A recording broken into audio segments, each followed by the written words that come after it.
Following our family gathering, I looked at my account. It was emptied. My brother-in-law had siphoned it. Can you imagine waking up, checking your bank account, and seeing $14,000, your entire life savings, just gone? And when you confront the people who took it, your own family, they look you dead in the eye and laugh. What the hell do you do then? It all started that morning. My thumb hovered over the refresh button on my banking app, but I'd already hit it 3 times. The number stayed the same. $87. $87. Yesterday, I had over 14,000. 14,000. You know that gut-wrenching feeling? That cold dread that washes over you when something is catastrophically wrong? That's what hit me. My voice cracked. 14,000. You. What? My sister, Sarah, was lounging on the couch, legs curled under her, sipping wine like she was watching some reality TV show. Completely unbothered. She just laughed. "Oh, don't be so dramatic," she said. "It's not like we stole it. We're family." Family. The word echoed in my head, twisted and ugly. "You drained my account." Seth, my brother-in-law, leaned against the fridge, a beer in his hand, that familiar smug smirk plastered across his face. "It's not draining if we're going to pay it back. Eventually," he shrugged. My mouth opened, but no sound came out. I looked at my mom, sitting across the room, knitting. She didn't even glance up. "Mom." I tried again, louder. "Did you know about this?"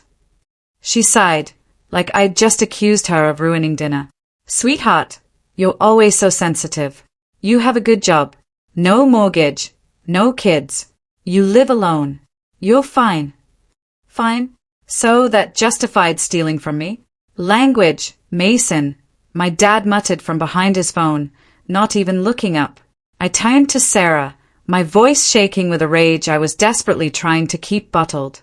"How did you even get access?" "You left your info on the family computer," she replied, utterly unapologetic. "Maybe next time don't log in and walk away. Honestly, it's your own fault." My own fault? My fingers curled into fists. My breath was coming in short, shallow gasps. "You're making this a bigger deal than it needs to be," Seth chimed in, sounding bored. "It's not like we wasted it on nonsense. We paid rent, bought groceries, survived." "You didn't ask." I practically hissed. "We didn't think we had to." Sarah snapped back, suddenly animated. "You've been paying for stuff for years. What's the difference if it comes through you or from you?" I just stood there, staring at them. No one moved. No one apologized. No one even looked surprised. It was like they'd rehearsed this. "You're leaving already?" Mom asked, finally looking up, her tone bland. "Yep," I said, zipping up my coat. "But don't worry. I'll be in touch." "Don't be like that." Sarah rolled her eyes, utterly dismissive. "We needed it more than you. That's just facts." I reached for the doorknob. My hand trembled.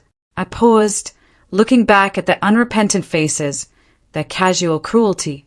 "Then you won't mind what's coming next," I said, my voice barely a whisper, but loaded with a promise. They actually laughed. The sound followed me out the door. But they didn't know. Outside, something had already started. For them. "Hey, you okay?" It was my cousin Jen, catching up to me as I marched to my car, my jaw locked, fists clenched so tight my nails dug into my palms. "No," I muttered, yanking the door open. "I heard what Sarah said," she added, carefully. "That wasn't right." I didn't answer. If I spoke, I knew I'd scream. And I didn't want to scream. Not yet. The thing is, this wasn't some isolated incident. For years, I'd been the responsible one. The one with the stable job. The one who didn't need help. And somehow, that had magically made me the family wallet. It started small. Sarah forgot to pay her phone bill once. I covered it. Then Seth lost his job and needed a little something to get through the month. A birthday gift for their daughter, which I offered to pay for, except I didn't. They just assumed I would. And every single time, They made it sound like I owed it to them. You're lucky, Mason, Mom would say, her voice sweet as sugar, but with an edge like a razor. You don't have the struggles your sister does. God gave you ease so you could share it. Family means supporting each other, Dad would chime in, more than once. You wouldn't be here if it weren't for us. Translation: we gave you life, now give us your paycheck. I never asked for anything. Not when I was laid off for 6 months, living off rice and eggs. Not when I skipped vacations for 3 straight years just to rebuild my savings. Not even when I helped pay off Sarah and Seth's credit card debt 2 years ago. They never paid me back. They never even said thank you. Just last week, Sarah had called, chirpy as ever. You still coming to the family reunion? Yeah, I'd replied. Should I bring something? Her answer was quick, almost too quick. Just bring yourself. And your card. I'd laughed then. I thought it was a joke. Now I knew it wasn't. It never was. 2 days after they emptied my account, my phone started ringing. Sarah. I didn't answer. She called again. And again. Then Seth texted. Just call her. Man. She's freaking out. I finally picked up on the 5th try. Mason. Her voice was low, shaky, completely different from the mocking tone just days before. We have a problem. Oh, we do, I said, my tone flat. Look, don't be like that. Something happened. I stayed silent, letting her squirm. The power company came today, she continued, rushing her words. Way behind on the bill. Like, way behind. They're threatening to shut it off if we don't pay by Monday. So, she paused, her voice pleading now. We need your help. A short, bitter laugh escaped me. You drained my savings. And now you're asking for more. It wasn't just for us, she snapped, her desperation turning to defensiveness. We used some of it to help Mom and Dad too. Dad's car broke down last month, remember? No, I said. I wasn't told. Because you always say no when it's not an emergency. Sarah, I said, my voice flat, devoid of emotion. This isn't just messed up. This is criminal. You're being dramatic. It's family. You didn't ask me. We didn't think you'd mind. You've always helped. That's what you're for, right? It was. That toxic phrase. That's what you're for. That night, sleep was impossible. I lay awake, replaying every moment from the past 5 years. The favors. The small transfers. The way Mom always said, you're the strong one. The way Sarah rolled her eyes if I hesitated for even a second. They never saw me as a brother, a son, a person. I was just a resource. 3 days later, Mom called. Her voice wasn't warm or concerned. It was a command. We need to talk. She didn't ask how I was. She didn't ask about my job. She didn't even ask about the $14,000 they'd stolen. We're planning a family dinner. Just us. Come over tonight. My stomach dropped. What's this really about? Mason, she said, her voice dropping to that low, chiding tone. You've caused a lot of tension. I caused tension. My blood boiled. Still, I went. Part of me wanted answers. The other part, the foolish, hopeful part, wanted to see if they'd even bother pretending to be sorry. They didn't. When I walked in, Sarah was already there, arms crossed, a defiant look on her face. Seth sat beside her, looking utterly bored, scrolling on his phone. Mom was in the kitchen, clinking plates, making more noise than necessary. Dad was flipping through the mail, like this was just another normal Thursday night, as if nothing had happened. Well, look who showed up, Sarah said, dryly, as I dropped my bag near the door. Let's just get this over with, I muttered, my voice tight. Good. Seth grinned. Maybe we can finally stop pretending you were robbed. I was robbed, I corrected him, sitting down. That was my cue. Mom cleared her throat. Mason, we know you're upset, but you have to understand. We were struggling. We didn't have any other options. Sarah and Seth. They were drowning. And you, Dad chimed in, putting down his mail. You've always been the stable one. We knew we could count on you. You didn't ask, I said, my voice cold, cutting through their excuses. You took. That's not family. That's theft. Sarah rolled her eyes again. You're being so dramatic. We didn't spend it on crap. We used it where it mattered. No, my voice was calm, dangerously so. I reached into my bag, pulled out a printed spreadsheet, and slammed it onto the table. 172 on makeup, 900 on takeout, 2,300 to pay off your car loan. Seth. Seth leaned forward, his face dark. You went through our accounts. Oh, I did more than that. I opened my laptop. The screen lit up with a neat, color-coded breakdown. Every charge, every transfer, all traceable. I compiled every single transaction. I filed a fraud report. And guess what?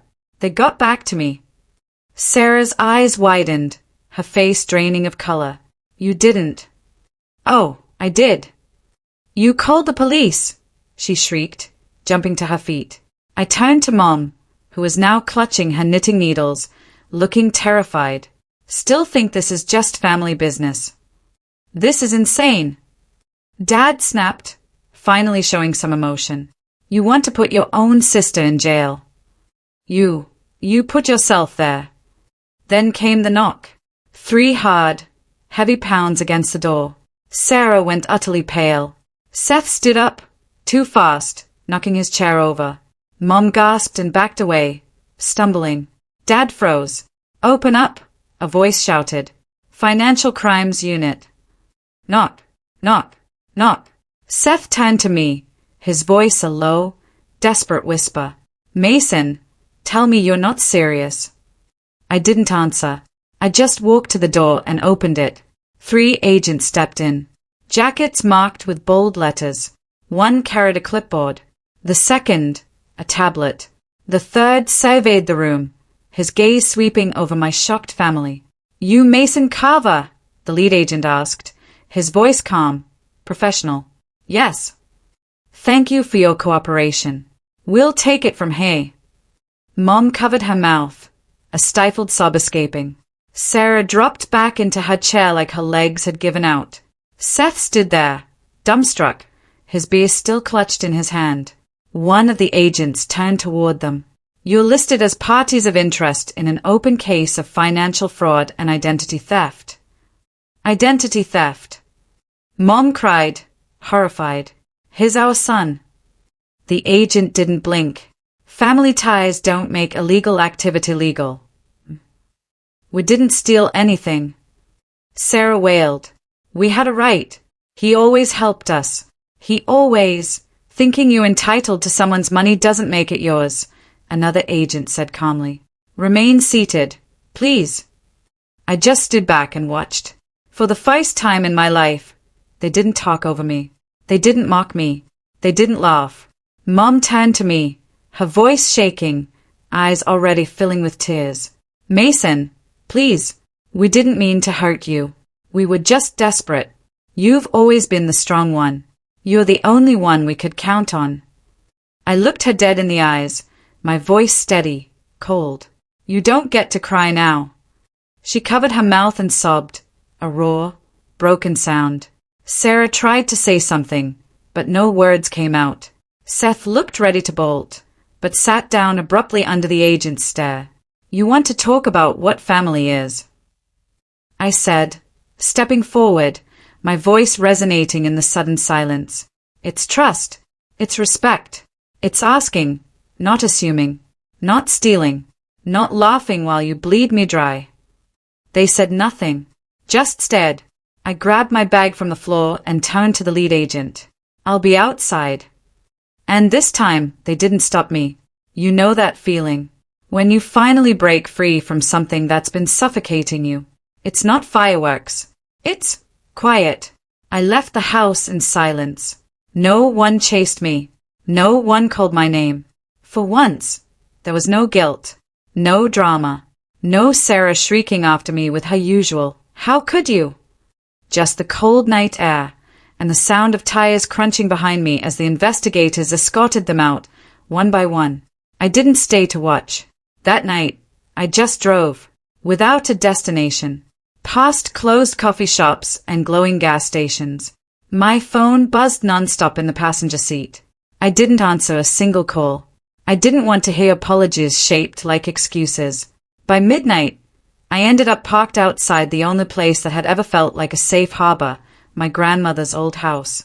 She'd passed a few years ago, but I still had the key. She used to say, if they ever turn on you, Mason, you come here. The door will always open for you. And that night, it did. I slept for 11 hours straight. No texts, no guilt, no tension pressing down on my chest like it always did when I stayed near my family. When I woke up, I made coffee in a chipped mug, just like she used to. I stood at the window, watching the sun crawl over the fence she used to garden behind. For the first time in years, I felt like I could breathe. But the silence didn't last. The first email came that afternoon. From Dad. This has gone too far. You've humiliated the entire family. What happened to loyalty? I didn't reply. Then Sarah texted, I hope you're happy. They are freezing my accounts. Seth's being investigated at work. You ruined our lives over a couple of payments. A couple?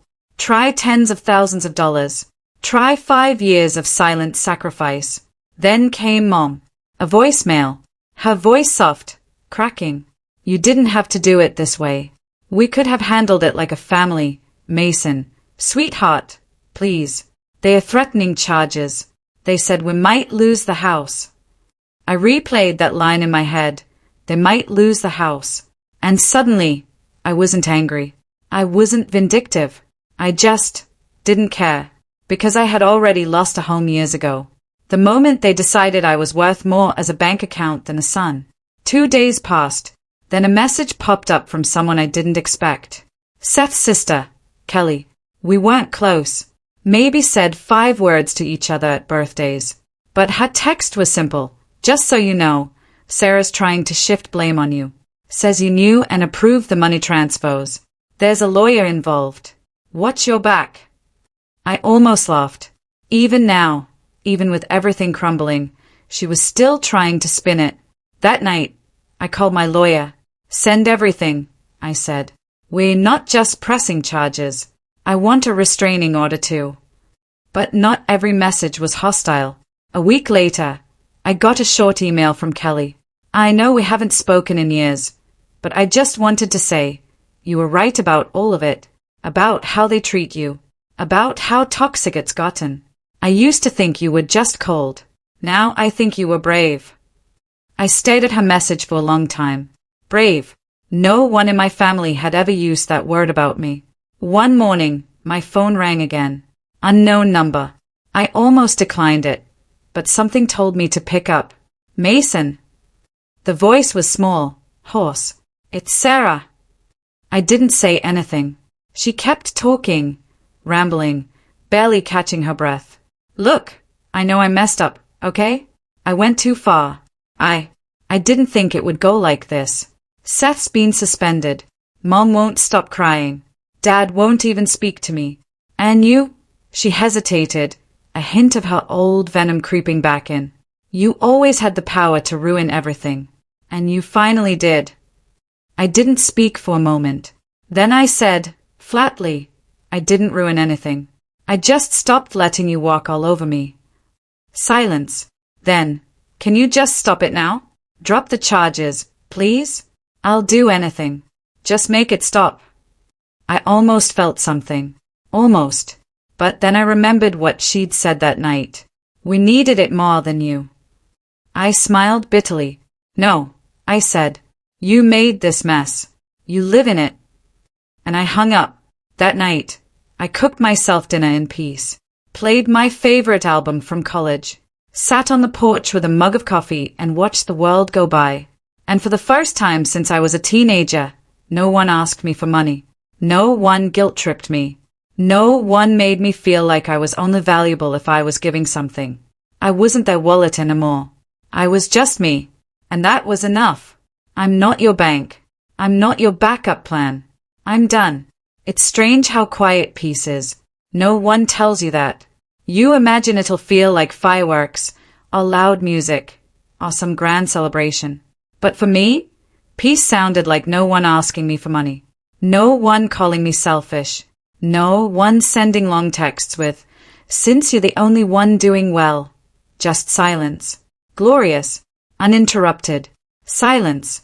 3 months have passed since the night I blew everything up. 3 months since the investigation started, since my family stared at me in shock as agents walked through their front door, and reality finally punched through years of delusion. They say you can't choose your family. Maybe that's true.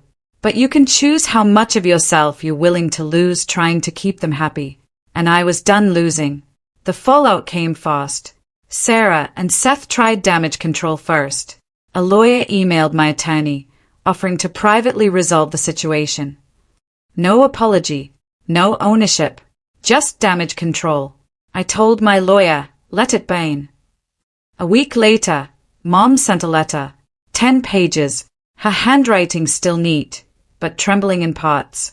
She wrote about how things got out of hand, how they never meant to hurt me, how she hoped I could see the bigger picture. "We just assumed you'd always be there," she wrote. "That's what good sons do." That line stuck with me, because it said everything. Not we were wrong. Not you didn't deserve that. Just, you were supposed to stay quiet and keep giving. I didn't write back. I didn't call.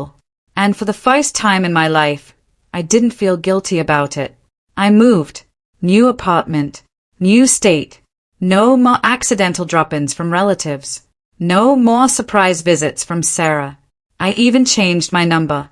My boss, noticing how focused I'd become, offered me a promotion. I took it. It's funny how much better you perform at work when you're not secretly juggling your sister's car payments and your mom's overdue utility bills behind the scenes. I sleep better now. I eat better. I breathe better.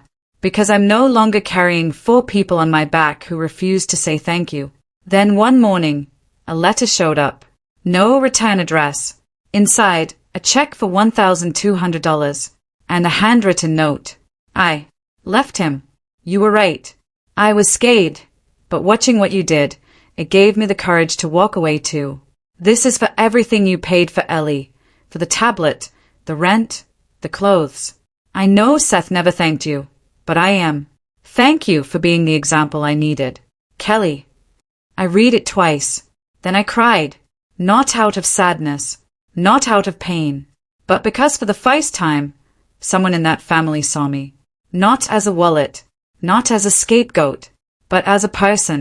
People ask me sometimes, do you regret it? And the answer is simple, no. I regret waiting so long. I regret every sleepless night, every cancelled vacation, every tight budget I lived under while they dined out, shopped, and posted about grateful family vibes on Instagram. I regret the way I made myself small so they could feel big. I regret all the times I stayed silent when I should have said, you're crossing a line. But do I regret standing up? Burning it down? Never. My therapist once asked me, why did it take you so long to say no? And I said, because I thought that saying no meant I didn't love them. She nodded, and she said, saying no is how you teach people to love you back. I've never forgotten that. A few days ago, I ran into someone from high school. She said, hey, I saw what happened with your family. That's wild. I expected judgment, or pity, but instead, she smiled and added, good for you. Most people never get out. I thanked her. Then I walked away, feeling a little taller. Sarah and Seth are still under investigation. Last I heard, Seth lost his job. Sarah's bank account was frozen. Mom's trying to refinance the house. And Dad's apparently blaming outside influence for tearing the family apart. They still don't get it. I didn't tear anything apart. I just stopped pretending the pieces were still whole. Sometimes I get flashbacks. That night, the table, Sarah laughing as I checked my account. Seth grinning like it was a joke. Mom brushing it off. You don't need that money, she said. And now? Now they know the truth. That money wasn't just money. It was my life, my time, my health, my boundaries, and they crossed them for years, like it meant nothing. Now, they pay the price. I don't celebrate their downfall, but I celebrate myself for surviving it, for walking away, for not going back, even when the silence felt lonely, even when the guilt whispered in my ear like it used to. Because that's silence. That's freedom. So, if you're listening to this, and you've been the strong one, the responsible one, the good son or good daughter who's always expected to pay and never say a word, let me tell you what I wish someone had told me. You don't have to set yourself on fire to keep others warm. You're allowed to stop. You're allowed to walk away. And when you do, you don't lose a family. You find yourself. Have you ever felt like you were the family bank? Or had to make a tough choice to protect yourself from people you love? I really want to hear your stories and your thoughts on this. Let me know in the comments below. And don't forget to like and subscribe if this resonated with you.